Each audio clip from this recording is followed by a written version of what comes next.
SIMMONS Sunday topics like inclusivity and politics occupying hockey like never before. Lawrence Scott. This is a time to be bothered by the lack of answers to issues, and what's going on around the National Hockey League.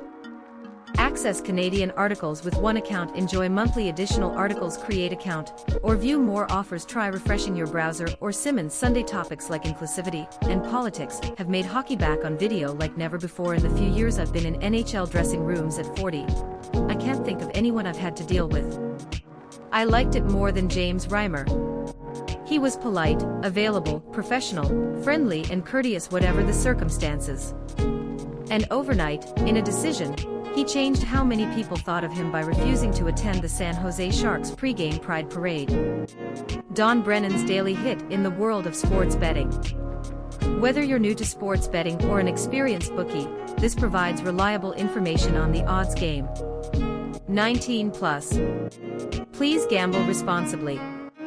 An error occurred with the email address. Please enter a valid email address.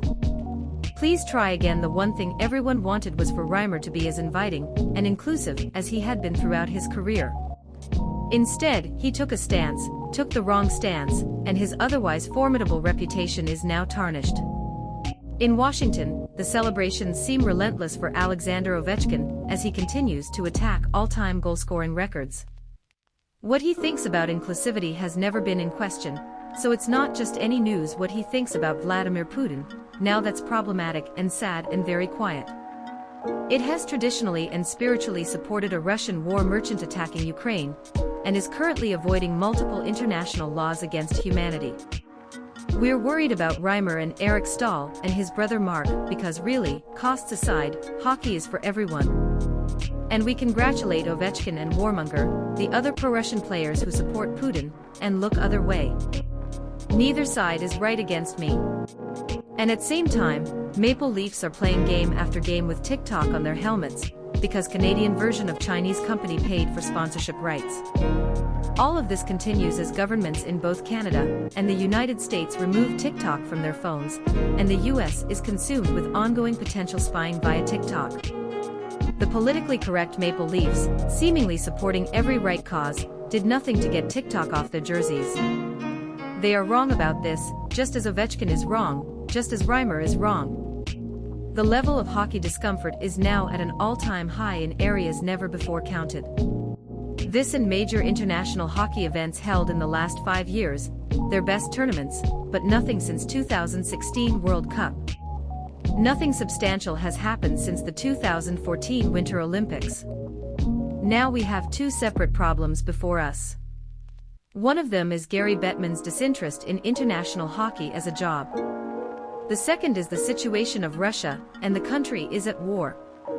Until Bettman agrees and Russia is no longer at war, the sort of thing the best fans and players want can't happen, which could mean there has been no international hockey for a very long time. If Bettman wanted to hold a World Cup, and it didn't include Russia, then do it. Hockey fans and current players should not be held hostage by circumstances that have nothing to do with them. Bernie Nichols may be the 70th most unique goal scorer in NHL history.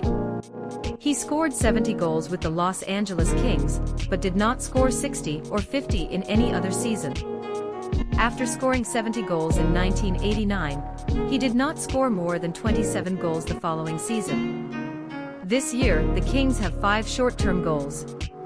In Nichols' mammoth season, he scored 8 short-term markers. The Pittsburgh Penguins, as a team, have 5 short goals this season. Mario Lemieux scored 13 goals in one season.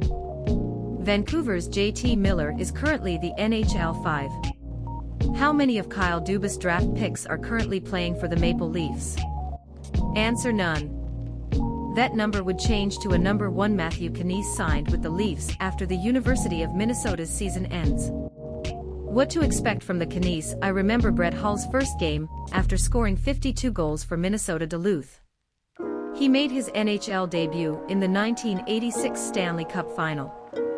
On his shift, he announced his arrival and bumped into a rookie goalkeeper named Patrick Roy. Hull did not become an NHL results scorer until 2 years later.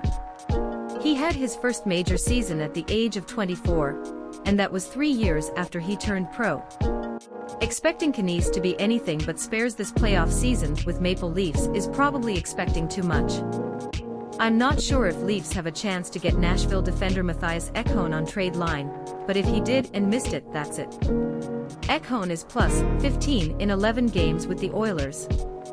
And whenever I hear someone tell me how pointless the plus-minus statistics are, I point out that the leaders of all time are Larry Robinson, Bobby Orr, Ray Bourque, Wayne Gretzky, and Bobby Clarke. They don't think it's pointless. War leaders of all time in baseball.